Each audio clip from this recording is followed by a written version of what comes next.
You either use the internet for fun or you use the internet to grow. You're here to grow. Welcome to TRS Clips. What's up in the country today? What are the next 5 years looking like? Can I ask you about 5 years? Well, as you go further into the future, it becomes the view becomes foggier.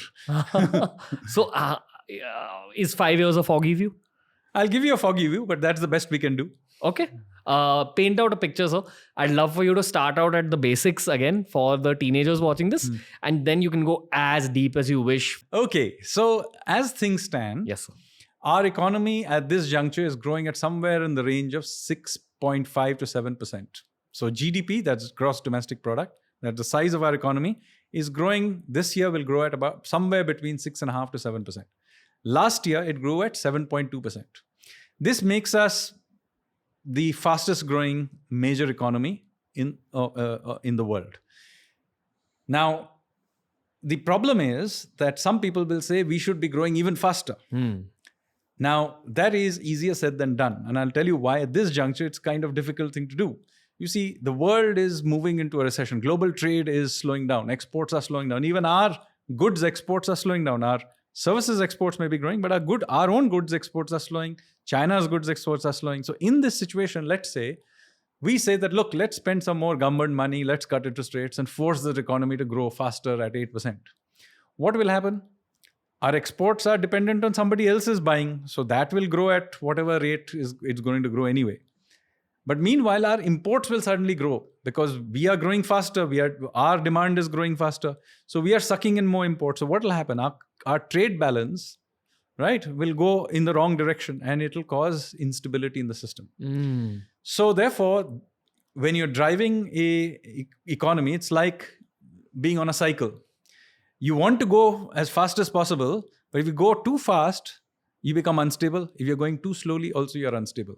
So you have to make a judgment that given the state of the road, given how much traffic is there and so on, you have to make a judgment about what is the optimal speed.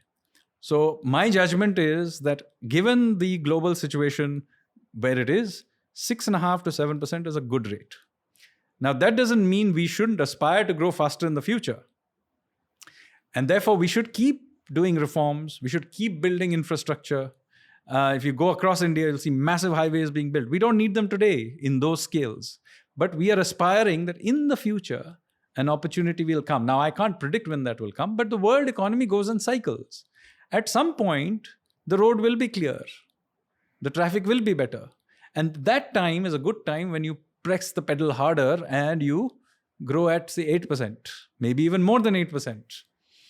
That will be a good time to do it. But meanwhile, remember, the game is about compounding. Don't worry about any particular year's growth. And don't try and inorganically push it too hard, because you will unnecessarily disbalance yourself. Don't fall off the cycle.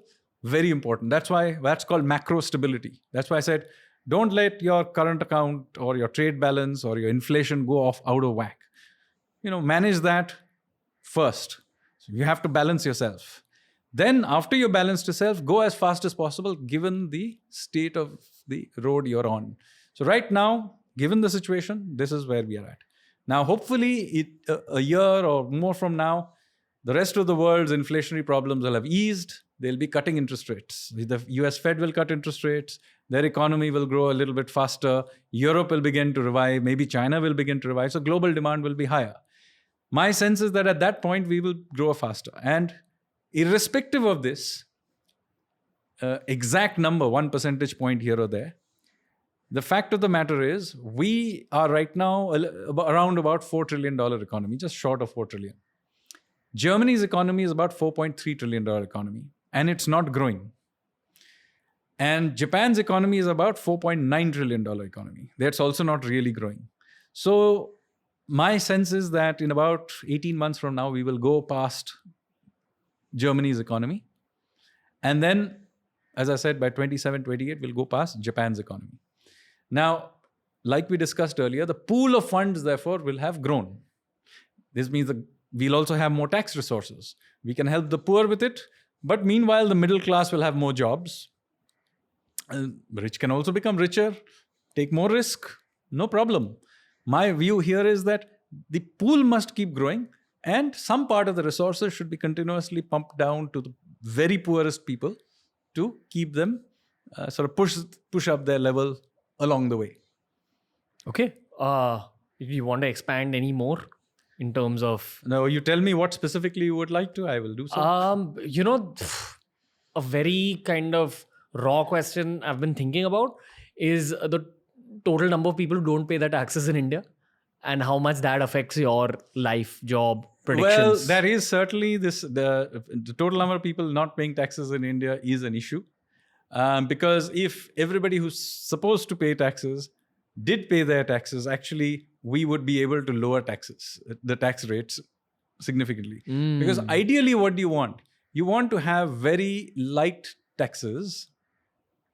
In fact, the way it was described in ancient Indian texts is you want to collect taxes in the way that a bee collects honey. So that the flower is not affected. In fact, it benefits from the pollen being taken. And the bee gets its pollen and converts to honey.